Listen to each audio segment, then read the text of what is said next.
people see me as a person who just gets paid a certain wage for the year or a certain wage for the month to do X, Y, and Z. But I always say what they should do is take your executive's day, and then break up what they do. So you manage the diary, break up what they do and see what you take away from them and how much hours you give them back.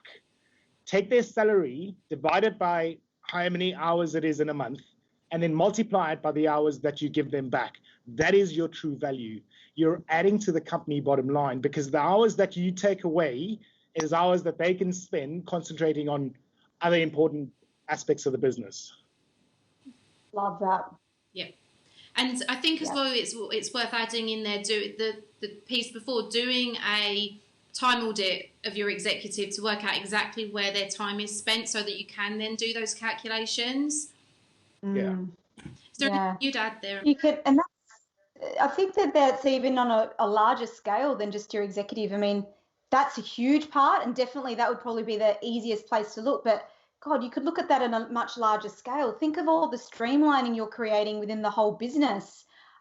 There's a bottom line saving when you look at how much time you're saving every individual that you're touching in the whole business. So definitely ways that you can work that out. But yeah, I love that.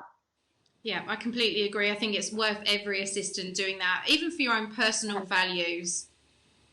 Yeah. We've got a question from Aggie, which I work on many personal projects for my CEO that the team don't necessarily know about and they're not included in. How can I report on our weekly team meetings without revealing too much personal information? Amanda, do you want to take that one?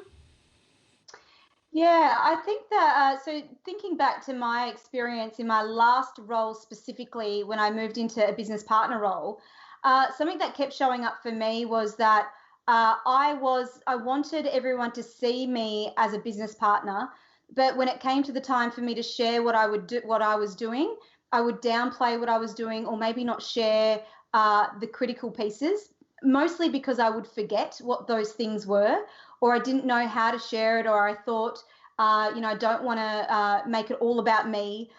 Certainly something I wasn't familiar with up until that point. The thing, though, is that without us sharing the parts that we're playing in the big picture, people are never going to see what value you're bringing beyond what you share. Your sharing actually allows them to see a different perspective. Now, of course, I understand there's going to be parts that you can't share. There's confidentiality areas, of course, in any business. But I found what was most effective for me was starting to almost do like a daily review, so that way I could start to acknowledge what were the key things that I impacted today. And then it made it much easier when I was reporting. And of course, looking at it from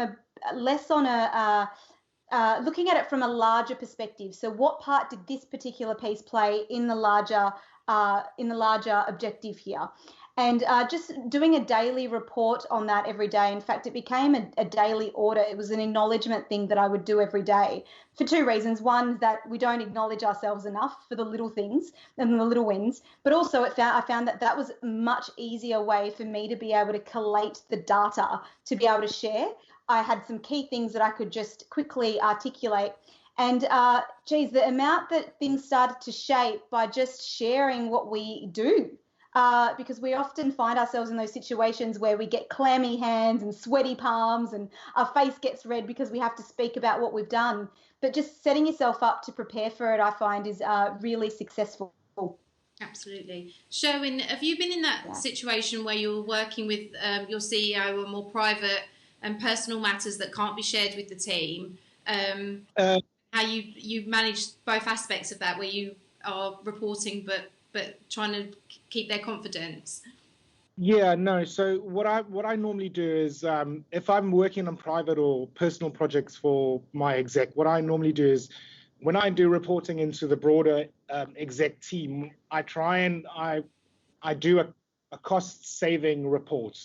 So I would say, without giving away any information, because between the exec and me, that's confidential, right? So without giving away any information, I would say, this week I spent 12 hours doing confidential work for Caroline, and it's allowed her to do X, Y, and Z. And when you start saying it's allowed her to do X, Y, and Z, people see the worth in what you're doing. When you don't give what you've allowed someone else to do, that people think you're wasting time, or you're just sitting at your desk, or you're filing your nails, or you're going for extended lunches. But when you start putting the value add into what you've saved the executive, you don't have to say what you've done, but if you say, I've worked on X projects, I've worked on private projects, or I've worked on personal things for the exec, and this is what it's allowed them to do, people tend to go, yeah, they're really actually providing some support. Yeah. I love that. I think that should be on, just write that on a post-it note and stick that on your computer in the office. 100%.